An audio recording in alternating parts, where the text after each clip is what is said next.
a rumor or two, but dozens and dozens of first-hand accounts or verifiable second-hand stories, so many of them that it did not feel like hearsay, but like fact. It was the how that was exciting. Would the red-headed classmate return to slip a hand into theirs during the movie marathon on the roof garden? Would their fear of heights be cured by the trapeze the school had set up on the football field? Or would it simply be a night of such fun that the joy would sink into their bones and change them into happier people? Lock-in night, simply put, was magic. Even all those who had never experienced it knew it to be true. Which, of course, was why Marisa planned her protest for that well-loved night. To make people pay attention, disrupt what brings them joy. The mad desire to act had existed long before her plan did. Marisa loved the water as a baby. Her parents told the stories to anyone who would listen.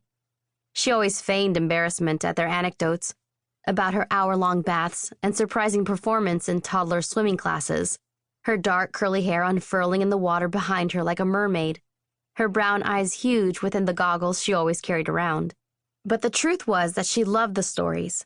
They confirmed this was not a passing fad, not a childhood obsession that would lose its significance over time, not a baby blanket carried around charmingly until age 10, when it was shoved into a box and donated. When she discovered snorkeling, and later diving, that love blew wide open. This had been possible this whole time? Though Marisa was only 17, her parents' constant relocations for work meant she'd seen a hefty percentage of the world's waters. She'd snorkeled in Mexico, Fiji, the Philippines, the Great Barrier Reef, Belize. And the more she did it, the more her heart broke. Human beings had found a way to kill water. The places famed for their snorkeling were heart-wrenching. The destroyed beige reefs littered the oceans like ornate gravestones. They should have been resplendent with color. Books and scientists told her as much, and other divers did too. Of course, though, they weren't. Not anymore. The world had ruined that particular beauty before Marisa had ever had a chance to see it, killing the corals with spilled chemicals, suffocating the oceans with heat. Every time she surfaced, she would dive into the internet, trying to find a way to help, changing her sunscreen to the reef-safe kind, cleaning up plastic on the beach, asking her parents to donate yet again. Nothing felt big enough.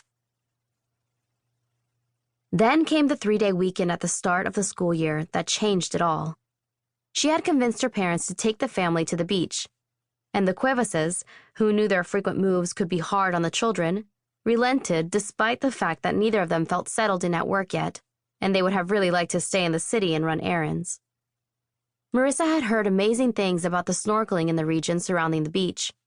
She was always skeptical when she heard anything like that. She'd been disappointed enough. She was fine just swimming among whatever fish remained in the area and pretending this was what it had always been like. This was the wondrous alien world other divers described.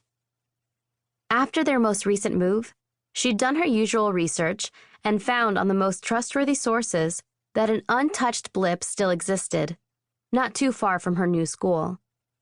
She convinced her parents, who knew it was better to indulge Marisa than fight her, to take a boat to an island, then another, smaller boat to another smaller island.